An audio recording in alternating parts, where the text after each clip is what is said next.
Hey, what's up, y'all? TBrown31 here, back with JaboctheGreat. Once again, we are back with another episode of The Last Word.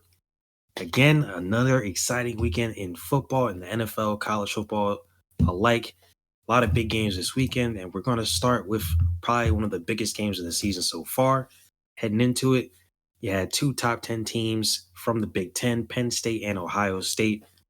This one was a defensive slugfest, to say the least, with Ohio State pretty much dominating on defense, ending up with a 20-12 victory.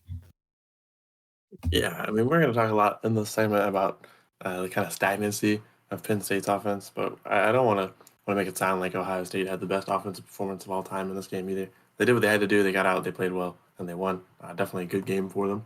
But this was if you were looking for a high-scoring shootout in this matchup, you didn't get one. You got a lot of defensive struggle, and the Penn State offense just kind of going nowhere a lot of the time. So for the Ohio State, Kyle McCord goes 22 for 35, 286 yards, one touchdown, no picks. Pretty smooth day at the office for him. Mayan Williams led on the ground with 62 yards and a touchdown.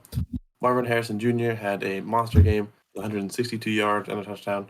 Obviously, if you hear monster, you might expect like 4 touchdowns, but 162 yards is insane. And the way the game went, there wasn't really, he didn't need to have 4 touchdowns to take this home. Julian Fleming, however, for Ohio State does not quite have the highlight reel. 1 reception, 9 yards, and he fumbled. So then he's going to want to put that one behind him. Didn't do anything to cost his team the game. Nothing to be too mad about, but does have a rough-looking day. For Penn State, Drew Allar left a lot to be desired. He went 18 for 42, 191 yards, 1 touchdown, no picks, but that's just a really inefficient and slow-moving day. He had rushed 7 times for a negative 23 yards. He was sacked 4 times. Couldn't get a lot going when he tried to leave the pocket either. So really bad day for Drew Allar. Nicholas Singleton led them in rushing with 52 yards. Kendry Lambert-Smith was the leader for Penn State in the air with 52 yards.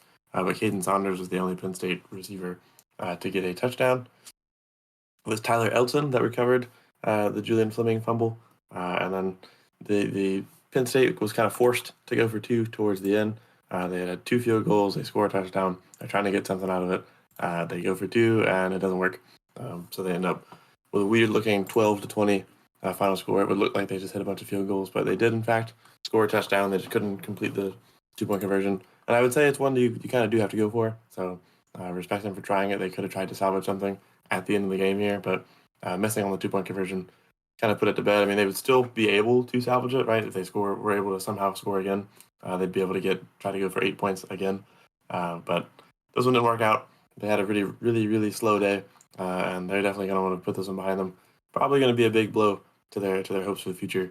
As this was just not only was it a loss, but it's just a really bad looking loss when you come out and struggle to put up any points and struggle to move down the field, really.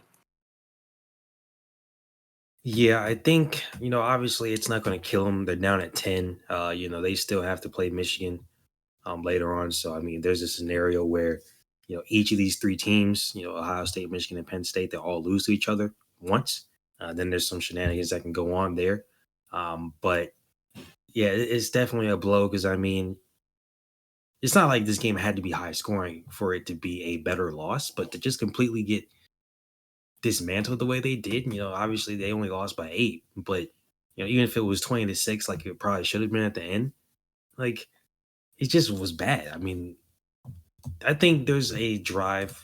It's the second to last drive of Penn State. I think this pretty much, I would say this sums up the game for the most part. So I'm just going to read this off real quick. So second to last drive, they're down 26, fourth quarter, 4 minutes left.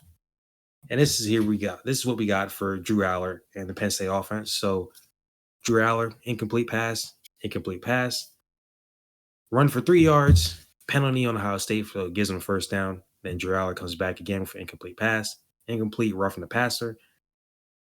Kind of, whatever. Ohio State seems like they want them to get back to the game at this point with the back-to-back penalties, but still not really good. Incomplete pass, penalty, intentionally grounding. False start, penalty for Penn State, incomplete pass, and then Drew Aller got sacked. That was the whole drive. And like obviously, they did come back and get a touchdown. The game was about over anyway, but like that sums up the afternoon for Drew Aller and Penn State. Um, Now, obviously, I didn't mention that there were drops in there. Just reading it off the stat sheet here is just going to show incomplete. But yeah, there were drops. There were just throws all over the place. I mean, it was a bad performance. I mean, it's straight up as simple as that. Penn State played bad. It's as simple as that, really. The Ohio State defense didn't get too much help from their offense either. I mean, you had that first drive, it was pretty good. They just couldn't get into the end zone there. Because even Kyle McCord himself, he wasn't really completely on point. The plays that he did make that were good, they were good. Especially the Marvin Harrison Jr. You said he had a really good game. And honestly, he probably could have had like 16, 17 catches, 250 yards, to be honest with you. Because there were stretches early on and sort of in the middle of the game where Kyle and Marvin were just not on the same page. And some of Kyle's throws were just maybe just jitter throws. I'm not sure, but they were off target. It just seemed like he was just throwing too high, too far. I mean, I don't know what was really going on there, but Marvin could have had a much bigger day. Stats could have looked a lot better for Ohio State, but obviously the big story here is how well that defense played. And Penn State's offense, I mean, it's really surprising it was that bad. I think going into the game, one's 3 and one's 7. So it's not like neither of us were expecting this to be a blowout. I don't think anybody expected this to be a blowout, period. But I think one of the things coming into the game is that people were saying, I think James Franklin even said it, is like the talent discrepancy was not as big. And obviously, the main difference here is you're coming in with a quarterback that's not super experienced. He's only in his first year playing. This would have just been his 7th game. So it's not like you had a lot of experience there like you had the past few years where you had amazing playmakers at the quarterback position, guys like Justin, guys like CJ. You didn't really have that with Ohio State outside of Marvin Harrison Jr. Really didn't have too many big playmakers in this game, period.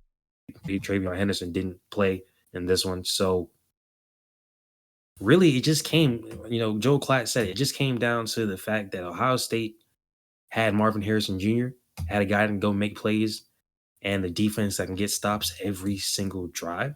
And Penn State, on the other hand, they couldn't stop Marvin whenever it counted. And their defense, outside of those big plays that they got to Marvin, the defense was pretty good.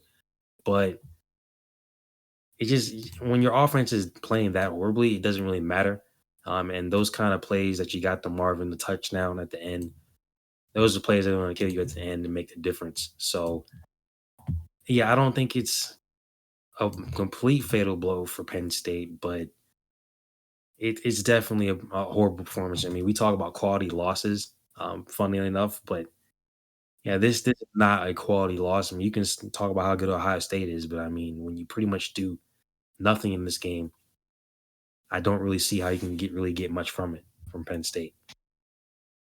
Yeah, I mean, this is one that that's kind of my base argument here is that this can't be a quality loss when you didn't really get anything of good quality out of it, right? I mean, sure, you scored a touchdown, but that's not always the biggest mark of success. We'll talk about a game later where a team scored a touchdown and it didn't do anything. It really shouldn't mean much. So it's I don't know, and yeah, I mean they just didn't move anywhere. They spent a lot of their drives struggling to get around the field. Um, it's just an unconvincing game. They're not dead in the water, right? They've got a VM against Michigan that could prove to be huge for their chances going forward.